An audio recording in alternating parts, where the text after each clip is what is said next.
There's Marco D'Amico. I am Shaun Starr. Welcome back after what felt like a really long break, but we're that much closer to the start of the real side of the NHL season. Welcome to the week that begins with Montreal Canadiens rookie camp on Wednesday. We'll get into some more important dates later on. But Marco, good to see you, man. How's it going? Uh, just as jet lagged as one can be, but I think it's the most exciting time of the year when you start you get into a month where hockey is about to be played again. So Yeah. from talking to some players and talking to some execs and some of the prospects, everyone is just raring to go, and I can just imagine how the fans feel. Well, don't forget, we have daily content all week long, dropping at 10 a.m. every day right here on youtube.com. The audio version of every episode you watch is available on all your favorite audio podcast platforms, which you can find wherever you enjoy those from. So just set that reminder, hit that like and subscribe. There's also a notification bell. So anytime an episode drops, boom, you're alerted to it and you'll stay in the loop as we hope to continue to keep you in, because if you're a loyal viewer, listener of this show, we've been talking about Carey Price's contract being moved for months, well ahead of really anybody else. And by the way, speaking of everybody else, we welcome the competition on youtube.com. Happy to see a bunch of new podcast shows being launched, and more the merrier. And it makes us, in my opinion, makes us sharper because you got people breathing down your neck. You got to look over your shoulder every now and again. But D'Amico and Starr here bringing it home every single day. And we've been talking about San Jose, bro. You've been bringing up San Jose as the ideal partner, the landing spot for Carey Price's contract. So it's done. Well, San Yep. Jose got Carey Price's contract. Future Hall of Famer who's 38, hasn't played since 2022. He had a 10.5 million AAV. The Sharks acquired his contract along with a fifth round pick in 2026 for prospect Gannon Larocque, whose career has more or less been derailed by injury, Marco. Let's make sense of the timeline of this. And by the way, Carey Price is online. He does read what you write, and he tweeted out, always a Hab. So tugging at the heartstrings of the Montreal Canadian fan base. He was a very, very special player in this market, but a paper move out to San Jose. What do you make of it? Yeah, I mean, I heard rumblings of this around the draft. The basically the moment the Montreal Canadiens signed Noah Dobson to a $9.5 million contract, they were about $4 million above the salary cap. Mm. And in LA, San Jose is not too far up the road. Had a couple of people from San Jose at the time, and I was just like, what are you guys going to do? Because at the time they were, I think, something silly like $15 million under the salary cap floor with no, prospect of signing any major free agent. And they were like, oh, they got a couple of things burning, you should, and so you start digging at it, you start figuring it out, and you're like, oh, okay, so they're probably going to be looking for an insurance policy. The same way that the Chicago Blackhawks at last year's trade deadline acquired Shea Weber's contract as an insurance policy after they traded Mrazek, after they traded Seth Jones, albeit with a little bit of retention. They were able to make sure that they wouldn't go under the salary cap floor then and this season, because this season, for all intents and purposes, they didn't really improve their roster. So unless you get some sort of magic boom in Yeah. development from Connor Bedard and company, they're probably going to be sellers again. So with that said, the Sharks, who count I think north of 14 free agents, both unrestricted and restricted, on their roster. There is an element to them potentially being able to sell off. But one thing changed in this, or sorry, two things changed in this dynamic, which pushed the conversation further in the last couple of days. And I think that was the real interesting part to me in the discussions and what I was hearing that really kind of brought this to my attention. Right. So rule one, or change number one, the NHL CBA, elements of the new CBA came into effect earlier than expected. And I think this is a monumental thing where you could not do double retention trades anymore. Now you can only retain a second time on a contract after 60 days of in-season count. So that means that the off-season does not count. 60 days you have to wait to retain a second time on a contract. For a team like the San Jose Sharks with a boatload of cap space, your cap space is valued just went poof because you would normally get a 4th or 5th round pick for retaining $1 or $2 million, right? But now that you can't double retain, you got to trade in advance. So that's number one. Number two is that when you look at what is happening right now, we were promised a summer of groundbreaking trades. And the reason it didn't happen, Shaun, we talked about this, was because there are 27 teams out of 32, let's go with 29 to be fair, that think that they can make the playoffs next year. Right. There's a level of parity we've never seen before. And none of those clubs wanted to give off players from their roster this summer to try and improve elsewhere because it would have been player in, player out. And none of those other teams were interested in selling and taking on draft picks for their players. But from what I'm told, that may change in November. Interesting. November, right? Because I was going to bring up the trade deadline for 2026 is it's a Friday, March 6th, right? For this upcoming season. And I was thinking about the timeline of all of this because I think for the casual fan, they say, okay, it's you can understand the benefit from the Canadian side, frees up cap space. They're ready to operate once they get into the playoff. If they get into the playoff, the cap space there. And what about the timing of it all? Like, can you look at the timing of when the Canadians struck this move with San Jose, which I think is a good bit of business for Ken Hughes? I think he did well there, but I think you can take the logical step, the next step, and that is, well, are the Canadians now ready to pull the trigger on a move before the season begins in October? What do you make of the timeline of the transaction between the two clubs? So on San Jose's point, they wanted insurance because as we were talking, there is an expectation there's going to be 2 trade seasons this year. There's going to be end of American Thanksgiving to the December roster freeze, and then there's going to be the trade deadline after the Olympics. The thing is, there's such a small timeline after when the Olympics end and when we get to the trade deadline. I believe it's 10 days. And that is just not enough time to figure stuff out, right? So a lot of teams are going to want to do their shopping in advance. On the flip side, sellers are going to want to sell early, right? Real early.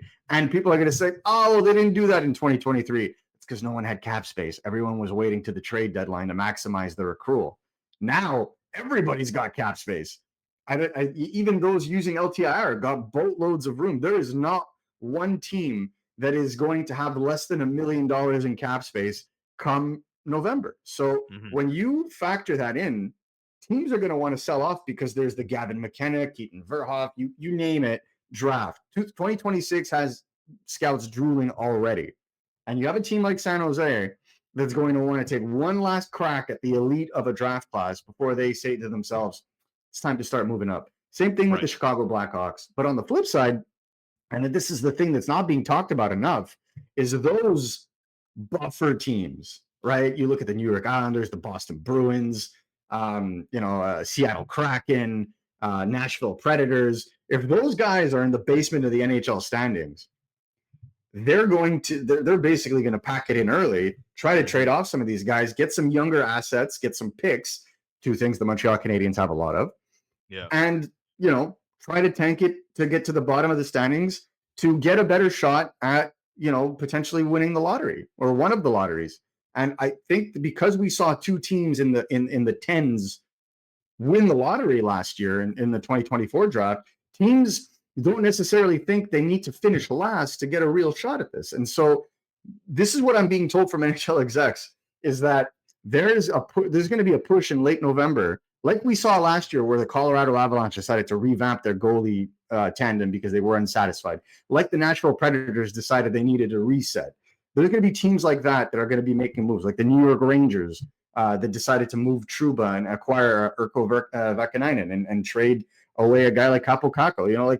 There was some playing going on. So all this to say, there's an expectation that will happen again. And because that was the word at the GM meetings in Detroit, that's what prompted San Jose to move it a little quicker and make this trade, because it also coalesced with Montreal's timeline of we need to move. I understand that Kent Hughes said they didn't need to move Carey Price. And with respect, that's what a good general manager has to do for positioning in the media. But let's be honest here, they needed to move that contract. They didn't have to, but they needed to move that contract. They need to do it as quickly as possible. That's it. They without needed to do giving up it. the leverage of letting everybody know, hey, we got to move this as quickly as possible. I think you nailed it there. Yes. Yeah, and I think that's the key, right? And so when you factor that in, the timing was perfect, the fit was perfect. The two teams I had reported had been talking, before Carey Price's signing bonus was paid out on the 1st of September. We didn't expect anything imminent because they hadn't really worked out. Like San Jose was asking for a little bit more.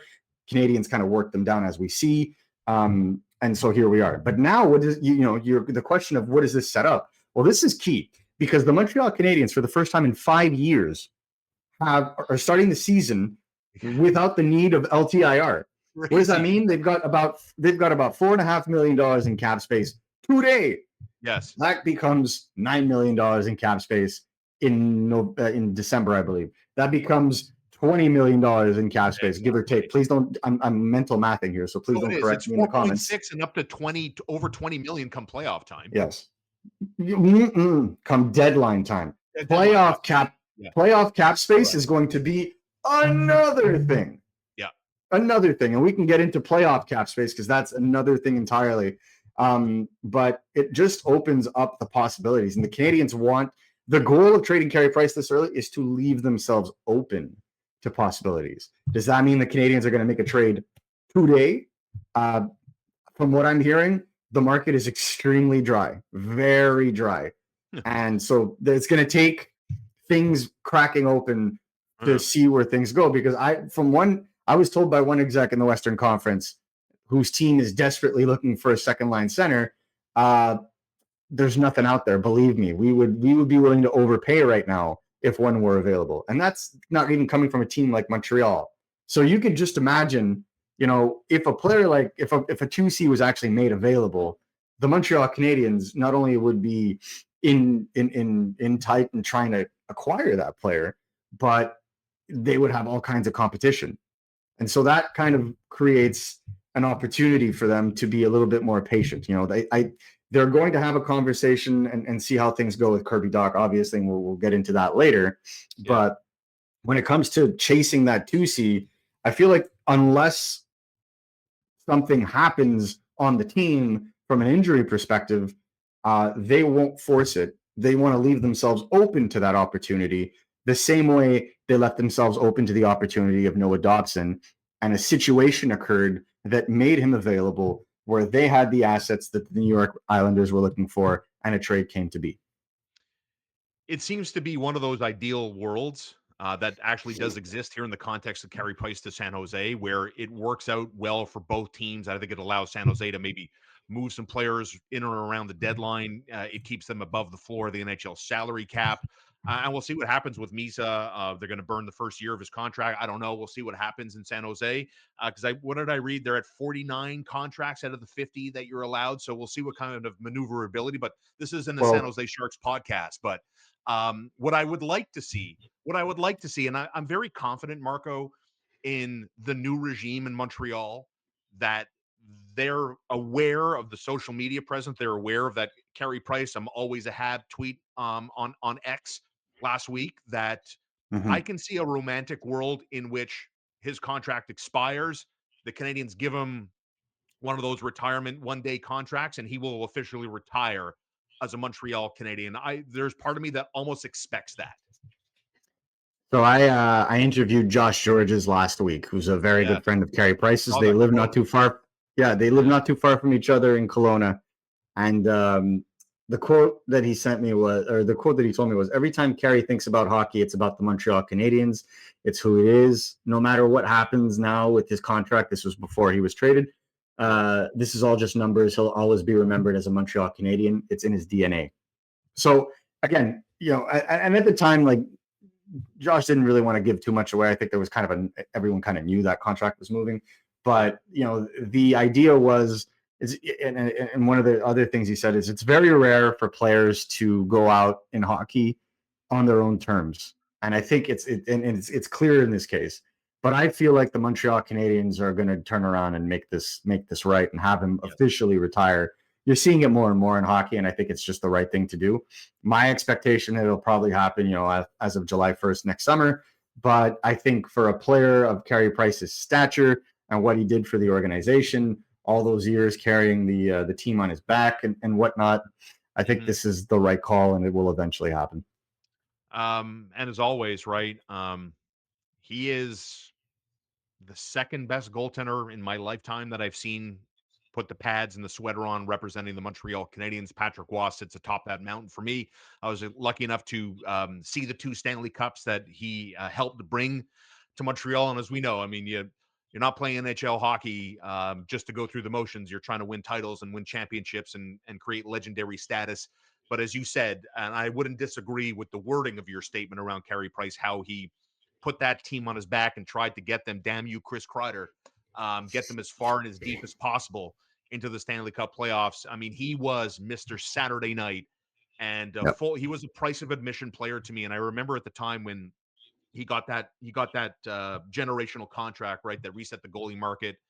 And I argued, and I would still argue today that I have no. If I were running the Montreal Canadiens, I would have made the same decision. He is as important to the Canadiens to me as Connor McDavid is to the Edmonton Oilers. It's just he was a goalie, not a forward. He didn't score goals, he prevented goals, but he was their superstar, and you need to pay your superstars. So that's how I always saw Carey Price, and it's still how I observe Price's career Yeah. in Montreal. I think I didn't necessarily have an issue with Price's contract. I just had an issue with the way that Marc Bergevin built the team around him. Like We if you Yeah, that's another like topic for that's sure. the Yeah, yeah, yeah, but like I 10.5 million at the time, you're resetting the market for goaltenders. I get it. And yeah. like, let's be honest here. You had like Sergei Bobrovsky go to Florida and sign a $10 million contract. So he's actually Right. getting more in cash money Yeah, than Price was.